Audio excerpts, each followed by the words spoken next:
Hey everyone, it's Peter Kerr from Daydream Nation, and I've got special guest back to the channel, Todd Evans. Hello, Todd. Welcome back. How are you, mate?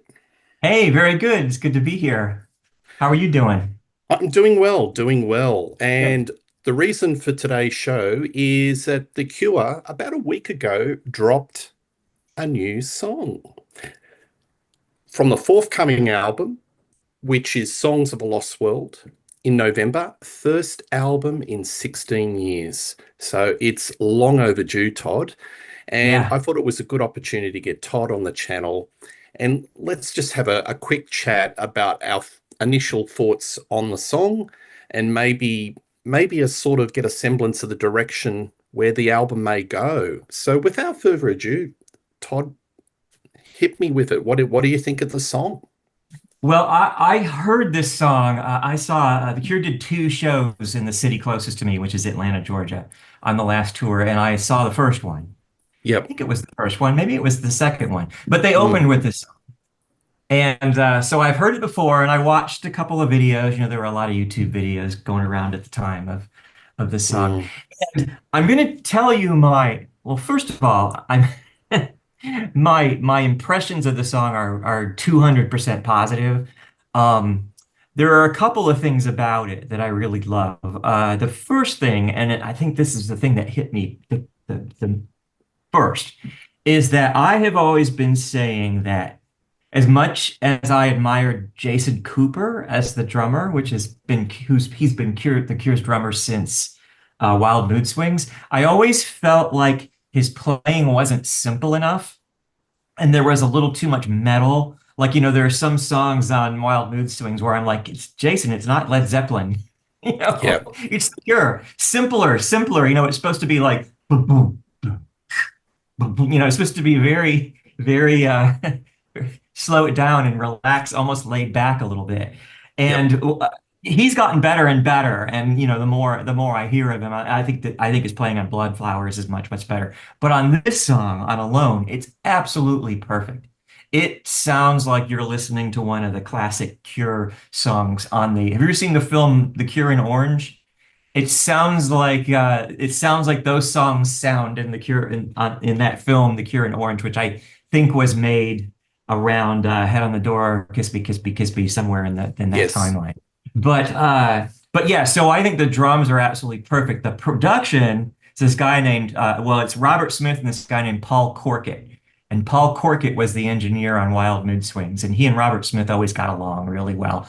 And so Paul Corkett actually produced or co-produced, I'm not sure which, Blood Flowers, which is another album that I think is one of their better albums, especially from the late period, I think. Mm, And so I think the production is really, really great. And judging from the other songs that I heard on the tour, which the names have escaped me since I've seen the tour, but I think that it's going to be a lot of it is going to be a lot like Alone. And people have talked about it sounding a little like Plain Song, and which is the opener of Disintegration. And mm. I think that I'm really looking forward to it for that reason, for many reasons. But I thought it was funny. One of the things that I noticed is that when the song came out last week, there were a lot of people saying on social media, "Wow, The Cure has a song that."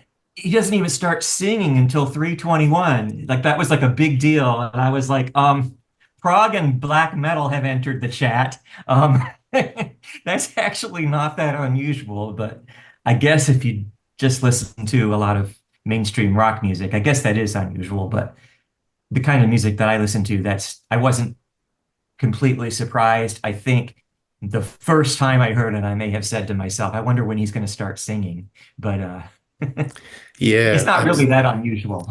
absolutely not in their universe. And I think it's Yeah. maybe because they've been away for such a long time, it was a bit confronting for people, Yeah. that I it think so. I mean, the song clicks in around about 6 minutes 50, comes in at Hmm. 3:20 or whatever. And maybe that was a little bit of a surprise, but in the Cure universe, that's just normal.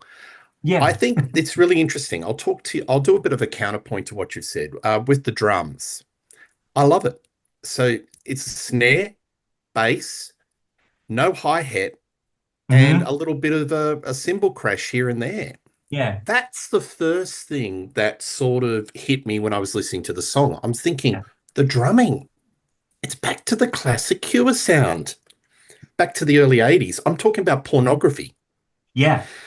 So I think there are three albums this song references. I think Pornography, lyrically, I think Disintegration with some of the more languid tracks that reveal itself, and definitely Blood Flowers, which Yeah. is an album which doesn't have any hit singles. If you love The Cure and their greatest hits and those really nifty little, there's no Love Cats, you know, Yeah. it's Yeah. not in that genre, but It's it's funny very because I, languid and it reveals itself.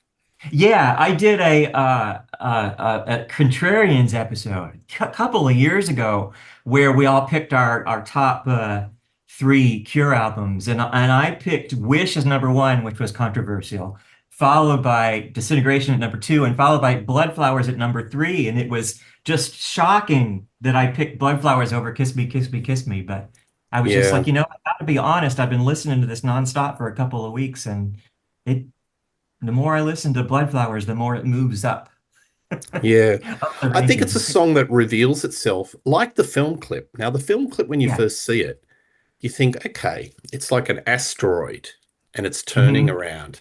But as it gets further away in the distance, you see it's not an asteroid, it's like a part of a sculpture. You see the lip. Yeah. So to me, I think that's in perfect synergy with the song because it sort of goes in tandem that it reveals itself, it reveals its And the treasures artwork too. Yeah. as you get deeper into it. Hmm. It's a very typical Robert Smith lyric, kind of Yeah. apocalyptic in the this is the end of the of every song that's been Right. sung. I'm paraphrasing, folks. Birds Yeah. falling from the sky. It's And very there's those doomy. bird sounds that Rios Gabrels is doing that sort of Yeah. go along with that. I love those little pizzicato, those plucked strings. Yeah. I think samples on the synth. I think that's really nice. And the guitar effects. It's a nicely arranged song. It takes its time to reveal its song, but I think every part is in the right place. It just comes together perfectly. The guitar lines, the bass, and the drums. Yeah, yeah. There's a article that I read a couple of days ago that was in the Guardian, written by a guy named Alexis Petridis, Mm, and he was talking about how Robert Smith was, and this is I've read a couple of things along these lines. He was inspired by a poem by Ernest Dowson, and it's this poem called Dregs, and Ernest Dowson, who, for those who don't know, I didn't know this, is the guy that came up with the phrase "Days of Wine and Roses" and also "Gone with the Wind." So he's a pretty he's people who like Robert Smith, I'm sure know a lot about him. And Cole Porter and Morrissey had paraphrased his famous line about being faithful to you in my fashion. And so the guy has said a lot of things that have inspired some of the more dour rock stars. And they there's a line in there. The first line in the poem is the fire is out and spent the warmth thereof. This is the end of every man of every song man sings. And the first line of the song is, "This is the end of every song that we sing. The fire burned out to ash and the stars grown dim with tears." And Robert Smith has said, when I read that poem, I knew that I wanted to do a song about it. yes. And Well, it's got a I lot of thought it was really cool that he revealed what his inspiration was. And then mm, the Guardian article I was talking about, it says at 65, Smith sounds horrified with the idea of life ending. Where did it go? Where did it go? He pleads. And so yeah, yeah, it's got a lot of it's dark beautiful. beauty to it. And I think Yeah. it really warrants folks a lot of repeat listens because the first time I heard it, there was a lot to take in, and I was undecided where I sat on the fence. But the Hmm. more I played it, it kind of reveals itself. It's like a Russian doll. Peel it, and there's another layer. I just, I think it's got unique beauty, but there's definitely that Robert Smith darkness. Yeah. And it's just one of those things. The guy talks about the dark side of life, but there's so much you can get out of that, out of those lyrics, because it talks about life, mortality. I Mhm. think he's a wonderful lyric writer. Now, do you think this is a Trojan horse song? Because a couple of my friends read little of the Contrarians. He says, I never listen to the first song, teaser songs, because it always confuses me. Because when I get the actual album, it could be a Trojan horse, it could become something completely different. Do you think that Yeah, could be the case here? I struggle with that because it happened to me. It has happened to me a couple of times when I was much younger. I remember getting the advance single of Genesis Mama, and and then hearing the album like a month later, and for a big chunk of my life, I would forget that Mama was part of it. And I think people do that sometimes. If there's an advanced single, when the album comes out, they'll be like, the album's okay, and then you have to like remind them, that first single that came out, that's actually part of it. That's actually on it. So Yeah. it does take away. I agree with Reed most of the time. It does take away from your experience of taking in the album as a whole when it finally does come out. I think it's a little bit better when it's the first track. And it's very, very interesting because on streaming services, on Apple Music is where I've been listening to it. Usually before an album comes out, it'll have the track listing and all the other tracks that haven't been released yet will be grayed out, but the titles and the links will be there. This one, Robert's keeping it secret. It just Yeah. says like track two, track three, track four, track five, and 000 for the track the lengths. So he doesn't want us to know anything else about it. So And that when I adds to saw the that, I was like, I mystique. think it's okay to listen to it. Well, I think he's a very canny operator because it's adding to the Yeah. mystique and the fervor amongst the fans that this is going to be something really special. There's people are going to be salivating for this album. My Yeah. gut feel is that it's not going to be have any hit singles or 3-minute songs that you would expect. There's going to be no love song from Right. Disintegration. This is going to be more Blood Flowers. It's going to be more languid because Yeah. that's where Robert is comfortable. That's really him. I think that those sort of languid songs that reveal themselves, a lot of darkness, that's Robert Smith. Well, I That's my think it's gut feel. possible that it might have a song like that. It might have a song like Lullaby, which, is kind of the lightest song on Disintegration, but still really pretty dark. Um, but Yeah. there's a lot of discussion now about this being a post-hit single world that Robert Smith is really beyond He doesn't really need even it. He thinking about doesn't. that. He doesn't He have to. He did that tour, sold out all the shows. They had to add dates in certain cities. They had to add a date in my city, which is almost unheard of. So that hasn't happened since like the 80s that a band had an Atlanta show and had to add another one. So that's it. I don't think he's thinking about that. he, So he doesn't care. He's got a rusted on fan yeah, base. He I doesn't think you're need hit probably singles. right. I think it will not. I think it will be like Blood Flowers. I think it'll not have a single. And the clue would be if he revealed the duration of the songs. If you looked at the song listing and you saw the duration of the songs, you go, oh, it's going to be like a Blood Flowers, but that Right. hasn't been revealed. He doesn't So, want to let us know, which is yeah, really fun. And again, like I said, one of the reasons I thought it was okay to go ahead and listen to it because he's not revealing anything else. Because yeah, normally I would look at something and I would say, oh, 8:15. Now I want to hear that one. You know, yeah, yeah. he's not Any giving final us that. words? Any final words on the song?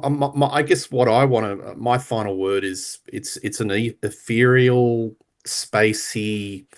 It's got dark beauty, and I think it warrants repeat listens because it just Yeah. reveals itself. There's a real dark beauty to this song. That's my final word. Well, I have not been, no, I'm not shy about saying that I like thick layers of keyboard pads in songs. And so this one obviously is right up my alley. Very excited that Roger O'Donnell came back to the band and seeing the band as a six-piece with both Roger O'Donnell and Perry Beaumonte on keyboards was just a dream come true for me. So yeah, I'm very excited. I like the atmosphere of the song and I like the lyrics of the song and the dark feeling of it. I'm very excited about the album. that I've heard. Fantastic.